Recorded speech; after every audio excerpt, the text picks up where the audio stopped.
What's up mga bossing? Tara, umpisahan na natin to. So ayun mga bossing, dalawang season nga pala akong hindi naglaro ng ML at ngayon gagamitin ko si Melissa. At ang katapat ko nga pala sa lane ay si Mia. Tetestingin natin siya kung kaya natin siya ng 1v1 sa early game. Pero ayun, masyadong masakit ang Mia sa early kaya lalayo muna tayo. Pero nag-cooldown yung second ko kaya patay ka sa akin Mia, uwi ka muna sa base mo. Tapos dito mga boss, nagulat naman ako doon. Buti na lang di ako tinamaan kaya natawa na lang ako bigla. Tapos bigla nga dumating dito yung kasama ko. Bibigyan namin to, mga makukulit kayo. Akala nyo hindi ko kayo papalagang kahit wala na akong buhay.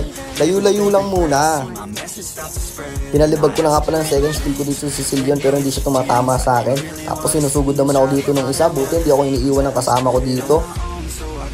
Yung Mia buhay na, tapos tatlo na sila dito sa may top. Tapos yung mga kasama ko hindi pa nag-up. Akala siguro nila matatakot nila ako pero mapipitas ko pa yung isa. Tapos kahit wala na akong buhay dito, tetestingin ko pang patayin yung Mia. At ayun na nga yung kasama ko, babak na. So ako naman natitira dito sa may Mia. Sakto may skill na ako pero hindi ko kaya. Buti na lang dumating yung Valentina. Malakas loob ko sumugod mga bossing kasi may kasama ko ditong marami pa siyang buhay. Tapos yung Sicilian konti na lang ang buhay. Tapos papakitaan ko yung ng freestyle dito. Mag-work kayo, bigla lang ako uwi sa base. Yun mga bossing, nakita nyo kung gano'ng kabilis yung kamay ko. Kaya babalik na ako sa top, magpo-focus lang muna tayo sa may kalate ko. Kasi masakit tong Mia pagka naka-late team pero buti na lang lamang ako sa kanya. Pag ulti pa ako. At dahil alam ko na lugin-lugin na sa akin si Mia, abangan ko siya dito sa may farm niya. Alam ko magpa-farm yan kaya gugulatin natin siya dito. Tapos dito naman tayo sa may kabilang damo mag-aabang kasi alam kong buhay na yan si Mia. Papalagpasin muna natin siya ng onte mga bossing. Tapos tsaka tayo mag-ulti para hindi siya makatawid doon sa may tower niya. So ayan, tipihan mo para lalong magalit sa atin. Ganun lang ang mga diskarte mga boss. Lipat-lipat lang ng damo na abangan. So ayan, dumaan na nga isa niyang kampi pero magpo-focus lang tayo dito kay Mia lang.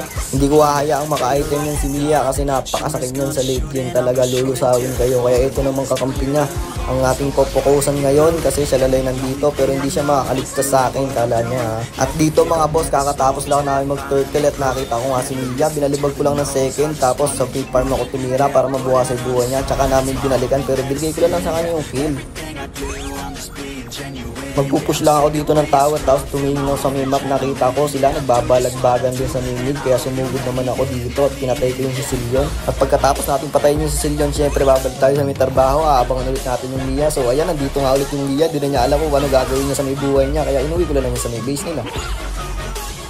Tapos kung mag-clear ng minions dito, dumating na naman tong isa na to, walang kadala-dala, kala niya siguro madadali niya ako lamang na lamang na item ko sa'yo.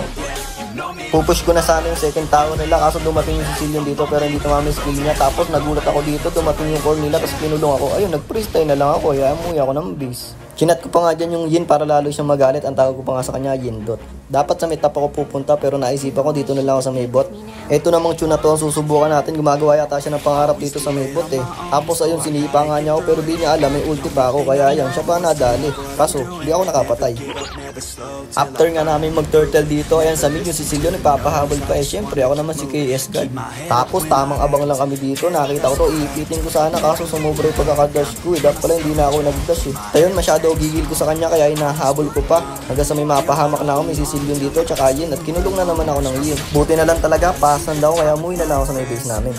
Tapos dali-dali ako pumupunta sa may mid kasi nahanap ko yung Yin. At ayun, nakita ko yung Yin dito sa may mid, nagbabalagbagan sila. Siyempre ako naman to, makikis lang ako. Dito kaya patipi-tipi ko kasi nakita ko yung Yin. Tapos ayun, binalibag ko na sila. Sayang, wala kaming creeps. Kung may creeps lang kami, ubusin ko sana yon. Ayun eh, ang yabang mo, bossing! So ayun, kumukulit tong dalawa na to, Sicilian at Mia. Kaya pagbibigyan ko kayo, parehas na kayong umuwi sa may base nyo. At dito nga mga boss, ima-micro-micro ko lang sana. Kaso ayun, kinulong yung isa kong kasama. Abangan ko nga lang sana, kaso ang bilis namatay ng Valentina na kasama ko. Kaya ayan, damay pa ako. Diretso sana ako sa blue up, nandun pala yung choose. Hingi pa ako pa uwi sa may base. Tapos dito nakuha ni Laylord, nasa mid na sila, nagkaklas na sila sa mid kaya ang gagawin ko, iikot ako sa may likod nila. Dito ko po peso sa likod mga bossing kasi hindi laasahan na pupunta rito yung MM sa may likod. So ayan, ako nga inuuna nung Yin, akala niya mauna niya ako, may ulti ko tapos may Yin pa. Kaya ikaw naman Yin ang umuwi sa may base nyo, mag-freestyle Bruno Mars ka rin. Dito mga bossing, magbabak na sana ako pero sumugod yung mga kampi ko kaya ang gagawin ko dito, mag-pre-hit muna ako, unahin natin yung Sicilian. Tapos lumabas dun yung Yin sa may ulti niya kaya inuna na rin natin, sinunod pala. So ayan, isusunod na rin natin kung makunat na yan pero maglalambot ka sa akin boy! Tapos dito mga bossing, nag-aabang kami ng utol ko sa may blue buff, hinihintay namin yung Mia. Napitas na nga namin yung mga MM dito bossing, tapos ayun yung asong ulol. Sinunod na yung mage, tapos meron pa dito sa may mid. Ayan, papatay na rin yan. Tapos yung isa nagpapahabol yung Yin, akala mo naman pogi na hinahabol-habol pa. Dito nga mga bossing, nagkamali pa ako ng pagkaka-ulti, kasi hindi ko alam na nakakapasok pala yung si Yin sa ulti ko. Kala ko hindi eh. So ayan, natuto na ako ngayon, kaya umuwi na ako sa may base. Dito mga boss, binigay nga sa akin yung blue buff, tapos ayan, nagka-clash na sila dito, kaya ayan, inuuna ko tong masakit na to, pero masakit pa rin yung Radiance eh, no? Hanggang sa ayan, wala nga ako nakuha, naka-double kill pa ang asong ulol, kaya inuntog ko na lang sarili ko dito sa bato. Yung Roger nga namin dito, gustong-gusto nang tapusin yung game, tapos nagulat kami yung mga kalaban, kaya pala hindi nagdetect, kinukuha yung Lord. Okay lang makuha niyo yung Lord, at least makukuha namin yung victory. At ayun mga bossing, kung gusto mo nga palang manalo ng 1k Gcash, ganito lang ang gagawin mo. Mag-mention ka lang ng 3 mong tropa at mag-follow sa aking Facebook page. Pag nag 1k followers na ako mga bossing, din mo malalaman kung sino ang maswerteng mananalo ng 1k Gcash.